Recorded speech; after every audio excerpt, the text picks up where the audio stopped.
bersamamu. Inilah Injil suci menurut Santo Matius.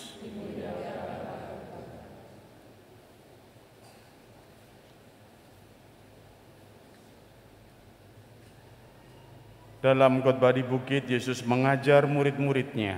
Katanya, "Janganlah kamu menyangka bahwa aku datang untuk meniadakan hukum Taurat atau kitab para nabi. Aku datang bukan untuk meniadakannya, melainkan untuk menggenapinya. Karena sesungguhnya aku berkata kepadamu, selama belum lenyap langit dan bumi ini, satu huruf kecil atau satu titik pun tidak akan ditiadakan dari hukum Taurat sebelum semuanya terjadi.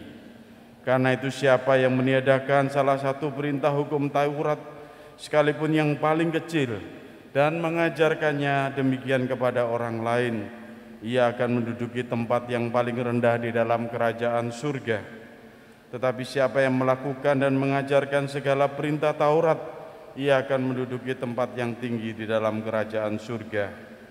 Aku berkata kepadamu, jika hidup keagamaanmu tidak lebih benar daripada hidup keagamaan para ahli Taurat dan orang-orang Farisi, kamu tidak akan masuk ke dalam kerajaan surga. Kamu telah mendengar yang difirmankan kepada nenek moyang kita, jangan membunuh, siapa yang membunuh harus dihukum. Tetapi aku berkata kepadamu, setiap orang yang marah terhadap saudaranya harus dihukum. Siapa yang mencaci maki saudaranya harus dihadapkan ke mahkamah agama. Siapa yang menghina saudaranya harus dicampakkan ke dalam neraka yang menyala-nyala.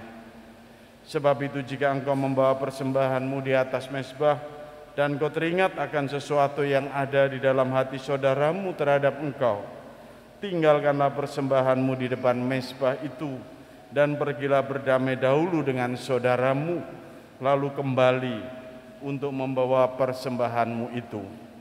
Segeralah berdamai dengan lawanmu selama engkau bersama-sama dengan dia di tengah jalan, supaya lawanmu itu jangan menyerahkan engkau kepada hakim, dan hakim itu menyerahkan engkau kepada pengawal, dan engkau dilemparkan ke dalam penjara.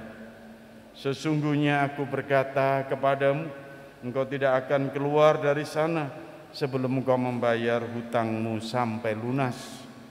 Kamu telah mendengar firman, jangan berzina.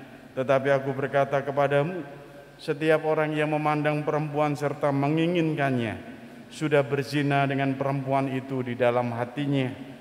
Jika matamu yang kanan menyebabkan kau berdosa, cungkilah dan buanglah itu. Karena lebih baik bagimu jika satu dari anggota tubuhmu binasa, daripada tubuhmu dengan utuh dicampakkan ke dalam neraka. Jika tangan kananmu menyebabkan kau berdosa, penggalah dan buanglah itu. Karena lebih baik bagimu jika satu dari anggota tubuhmu binasa, daripada tubuhmu dengan utuh masuk neraka. Telah difirmankan juga, siapa yang menceraikan istrinya harus memberikan surat cerai kepadanya. Tetapi aku berkata kepadamu, setiap orang yang menceraikan istrinya kecuali karena zina, ia menjadikan istrinya berzina. Dan siapa yang kawin dengan perempuan yang diceraikan, ia pun berzina. Kamu telah mendengar pula yang difirmankan kepada nenek moyang kita, jangan bersumpah palsu, melainkan peganglah sumpahmu kepada Tuhan. Tetapi aku berkata kepadamu, janganlah sekali-kali bersumpah, baik demi surga, karena surga adalah tahta Allah, maupun demi bumi, karena bumi adalah tumpuan kakinya, ataupun demi Yerusalem, karena Yerusalem adalah kota Raja Agung. Janganlah juga engkau bersumpah demi kepalamu, karena engkau tidak berkuasa memutihkan atau menghitamkan sehelai rambut pun. Jika ya, hendaklah kamu katakan ya. Jika tidak, hendaklah kamu katakan tidak. Apa yang lebih daripada itu berasal dari si jahat. Demikianlah sabda Tuhan.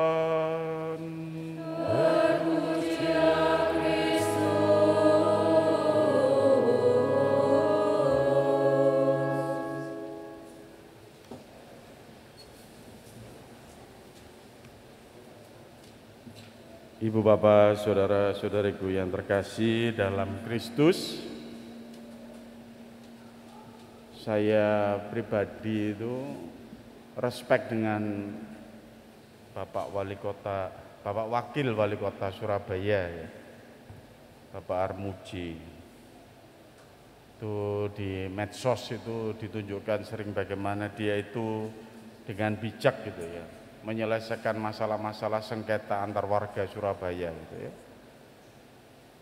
Kelihatan betul selain dia menguasai hukum, tapi dia sungguh dengan pendekatan yang humanis ya, dengan bijaksana seperti Bapak gitu ya, menasihati dua pihak yang bersengketa gitu. Tidak yang dicari menang-menangan, tapi dibuat damai, dibuat rukun kembali. Yang salah juga ditegur, tapi juga tidak dipermalukan. Tapi yang juga menang juga tidak dipuji-puji begitu rupa gitu. Dan itu yang kita bisa melihat, kalau menurut saya pribadi, justru disitulah kehidupan itu lalu diselaraskan, diharmoniskan kembali gitu ya. Bukan menang-menangan secara hukum, tapi selalu dijunjung, diangkat untuk kepentingan bersama, untuk kerukunan, untuk persaudaraan. Banyak kita lihat itu ya, masalah tentang misalnya penutupan portal, lalu pemanfaatan jalan yang akhirnya dikuasai oleh individu atau perseorangan, ya, penyalahgunaan tempat dan sebagainya gitu ya. Nasihat-nasihat itu menurut saya sungguh kita bisa melihat bahwa ada hal-hal yang memang terbersit betul, bukan untuk kehidupan di dunia ini, tapi ya untuk keselamatan gitu, kerukunan, perdamaian dan sebagainya gitu. Kita bisa melihat itu yang diajarkan oleh Tuhan Yesus yang kita dengarkan dalam Injil ya, yang kita dengarkan cukup panjang, ada banyak nasihat-nasihat di situ kan. Pertama-tama itu tentang bagaimana orang menguasai diri itu. Jangan sampai marah. Orang sampai marah ke tingkatnya sampai mencaci maki. Lalu tingkatnya kalau sudah mencaci maki itu ya sampai ke tingkat tadi itu. Bisa jadi kita melihat ya orang bisa kemudian menghina. Kalau orang menghina sesamanya itu berarti ya menghina Tuhan yang menciptakan gitu ya. Anak Anda aja kalau dihina orang lain aja tersinggungnya setengah mati. Gaene soro-soro dinyek wong liya kan gitu. Kita aja tersinggung sebagai orang tuanya, apalagi Tuhan yang menciptakan manusia dan mengasihinya itu. Sama. Kalau dihina orang ya betul apa yang dikatakan oleh Tuhan. Ya, lebih baik dibuang ke neraka yang bernyala-nyala gitu. Tapi tidak hanya itu Bapak Ibu Saudara-saudara yang terkasih, ada nasihat soal perdamaian misalnya gitu. Jadi memang betul bukan soal menang-menangan soal hukum, tapi lebih baik diselesaikan dengan damai. Bukan persoalan di hadapan sidang pengadilan dan sebagainya, tapi bagaimana itu kemudian bisa diselesaikan dengan damai gitu ya. Itu yang dinasihatkan oleh Tuhan. Demikian juga yang lain tentang perzinahan, tentang perceraian ya. Bahkan sampai tentang sumpah saja kita tidak boleh sumpah demi apapun, katakan ya ya ya, kalau tidak ya tidak gitu. Karena mau ngomong tentang sumpah demi itu ya bukan hak kita, karena bukan kuasa kita. Dari nasihat-nasihat itu saya melihat sebenarnya Anda dan saya ini sedang diajari apa ya gitu. Kita ini sebenarnya diajari tentang hukum Tuhan sendiri yang berbeda dengan hukum dunia itu. Makanya dalam bacaan pertama surat Rasul Paulus kepada umat di Korintus ditunjukkan betul bahwa kita ini sedang menekuni, sedang belajar menekuni, menghayati hukum Tuhan yang disebut dengan hikmat itu. Hukum yang memang bukan dari dunia ini, hukum yang memang bukan dari penguasa ini, tetapi memang hukum yang berasal dari Tuhan sendiri. Dan disitulah kalau kita bisa sungguh melihat bahwa melaksanakan hukum Tuhan di tengah kehidupan dunia ini memang lalu jadi berbeda kita. Anda dan saya sebagai orang Katolik ini penghayatannya jadi berbeda gitu ya. Coba saja hukum-hukum Allah yang kita jalani sebagai hikmat itu aja. Kalau orang lain ya mata ganti mata, gigi ganti gigi, nah dikaplok ya balasan kaplok gitu. Tapi Tuhan enggak ngajari begitu. Kalau kamu ditampar pipi kirimu, berikanlah pipi kananmu dan sebagainya. Termasuk kalau orang sekarang ini, kalau Anda baca ratingnya itu, perceraian itu meningkat pesat. Tuhan Yesus mengatakan kalau hukum Musa itu kalian menceraikan, memberi surat cerai. Tapi Tuhan mengatakan tidak boleh bercerai. Digambarkan begitu. Apa yang dipersatukan Allah jangan sekali-sekali diceraikan oleh manusia. Ada banyak hal, Bapak Ibu Saudara-saudari, yang perlu kita hayati dan ternyata kemudian kita jalani tanpa sadar, yang membedakan kita dengan banyak orang yang menunjukkan betul. Kalau orang lain itu sampai kemudian gegeran, mungkin orang Katolik sik ya, sabar ya gitu. Ngalah sik ae lah gitu. Kalau orang lain gak iso, gak terima iki. Orang Katolik mengatakan sebentar, kita lihat dulu lagi masalahnya. Dan itu kadang-kadang memang menjadi tantangan bagi kita dalam penghayatan hidup, ya, dalam menjalankan hikmat Tuhan dalam hidup sehari-hari di tengah masyarakat itu tidak mudah. Dan Bapak Ibu Saudara-saudari yang terkasih, kuncinya satu ternyata. Anda dan saya ini ternyata dalam bacaan kedua ditunjukkan betul bahwa Allah yang menuntun kita untuk bisa menjalankan itu. Dan hikmat itu diberikan kepada orang yang mengasihi Tuhan, dikatakan begitu kan? Bisa memperolehnya karena mengasihi Tuhan. Coba dibacakan. Apa yang tidak pernah dilihat oleh mata dan sebagainya, dikatakan begitu. Dan selanjutnya, semua yang disediakan Allah untuk mereka yang mengasihi Dia. Jadi bukan hanya soal setia dan taat, tapi ada cinta, ada kasih kepada Tuhan. Kalau saya mengasihi betul, lalu kemudian saya bisa menjalankan hukum hikmat itu dengan sungguh-sungguh. Dan lalu apa? Ya, yang sungguh yang keluar adalah soal kebijaksanaan yang memang mengalir dari Roh. Dan dibalik orang yang mengasihi Tuhan, dia menjalankan hikmatnya, dia kemudian bisa memperoleh tuntunan Roh Kudus sendiri. Itu yang digambarkan oleh Santo Paulus itu. Semua dinyatakan Allah kepada kita berkat Rohnya, sebab Roh menyelidiki segala sesuatu, bahkan hal-hal yang tersembunyi dalam diri Allah. Artinya apa? Kalau saya jadi orang Katolik harusnya tenang saja. Pegangan saya adalah hikmat Tuhan. Pegangan saya adalah saya mengasihi Tuhan gitu. Kalau orang lain itu kemudian menganggap saya ini, menganggap saya itu dan sebagainya, saya yakin Roh akan menuntun. Kebijaksanaan ini akan menuntun. Apa yang saya jalani ini juga akan kemudian dituntun oleh Roh. Bukan hanya sekedar keterbatasan dan kelemahan kita, tapi di situ kita mendapatkan bantuan dari Tuhan. Dan kita yakin kalau saya mengasihi Tuhan betul, dan Tuhan itu pasti akan menunjukkan jalannya dan benar gitu. Nah, Bapak Ibu Saudara-saudari yang terkasih, hukum Tuhan yang dijalankan, hukum Tuhan yang diamanatkan itu harusnya kita pelihara, harusnya kita hidupi dan kita jaga. Cuman ya, tantangannya itu sekarang ini tidak gampang menghayati hikmat Tuhan, menjalankan perintah-perintah Tuhan seperti tadi. Di era milenial ini kita cenderung itu kan diutamakan kebebasan, liberalnya bebas gitu ya. Individunya yang ditunjuk-tunjukkan gitu ya. Eksistensi dirinya itu yang ditonjol-tonjolkan gitu. Sehingga lalu orang itu takut untuk menasihati ya. Orang itu juga tidak mau dinasihati. Diajari hukum Tuhan ini tidak mau. Lihat saja, lu siapa lu nasihati gua, kan begitu kan?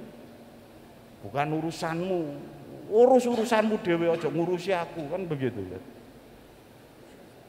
Orang tua sekarang ini takut nasihati anaknya itu, takut dididik hukum Tuhan itu, takut nak dibalik, dibantah itu. Betul, itu penderitaan milenial ini sekarang begitu.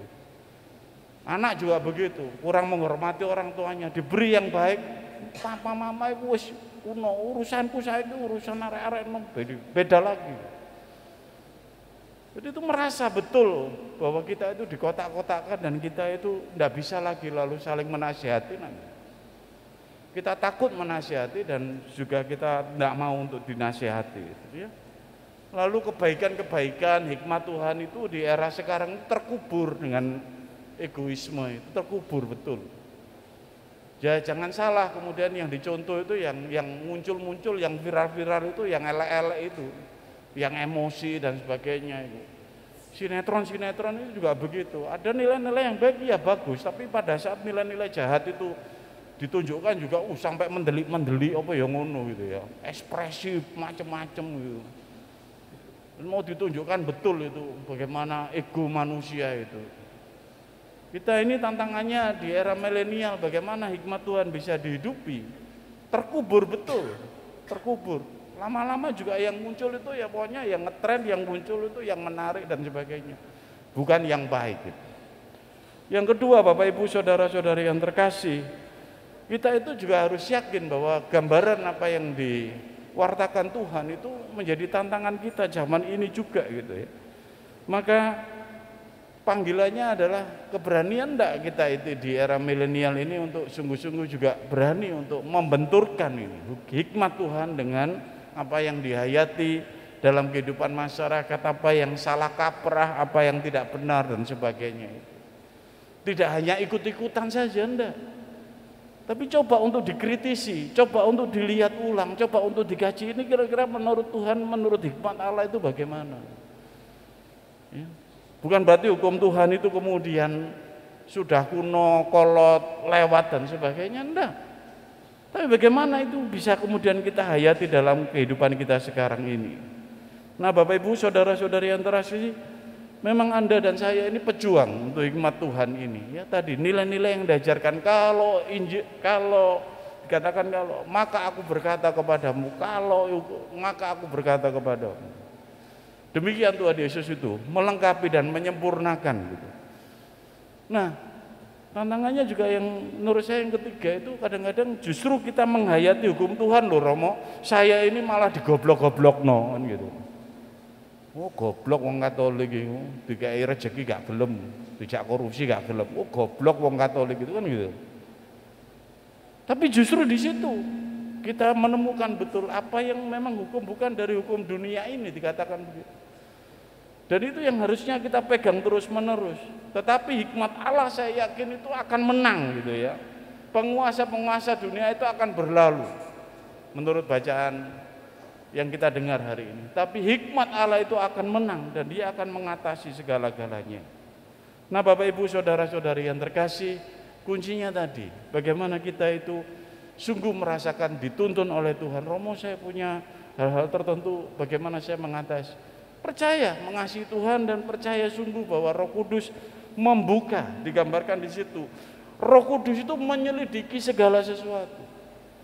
Jangan khawatir, mungkin Anda merasa dibodoh-bodohkan, mungkin Anda merasa ditipu, mungkin merasa Anda dibohongi ya, mungkin Anda sebagai orang Katolik merasa direndahkan. Jangan khawatir. Kalau Anda sungguh persembahkan semuanya itu bersama Tuhan sendiri, kepada Tuhan sendiri. Dan yakin Roh Kudus akan menunjukkan yang betul. Roh Kudus menyelidiki, dia akan menunjukkan jalan-jalannya. Saya menyapa Anda yang hari-hari ini ruwet ya, hari-hari ini yang punya perkara, hari-hari ini yang berkonflik dengan orang lain. Saya nyebut berkonflik dengan orang lain apa? Bisa jadi konflik dengan pasangan kita sampai ke ambang perceraian. Coba perhatikan sabda Tuhan hari ini. Anda yang berkonflik mungkin dengan teman bisnis, ya, wis eret-eretan arep neng hukum ae. Anda yang berkonflik dengan orang lain juga masalah yang lain. Coba perhatikan sabda Tuhan hari ini. Percaya Tuhan dengan Roh Kudusnya akan menunjukkan jalan-jalan kalau kita tidak ambil menang-menangan, tapi kita mengambil hikmat Tuhan ini. Mohon hikmat Allah, Roh Kudus membantu, karena Tuhan mengasihi Anda. Semoga Bapak Ibu saudara-saudari yang terkasih menjalani hidup kita dalam hikmat Tuhan, kita selamat sampai akhir dengan kekuatan kuasa Tuhan sendiri, bimbingan Roh Kudusnya bagi hidup kita dan keluarga kita. Berkat Tuhan menyertai kita semua.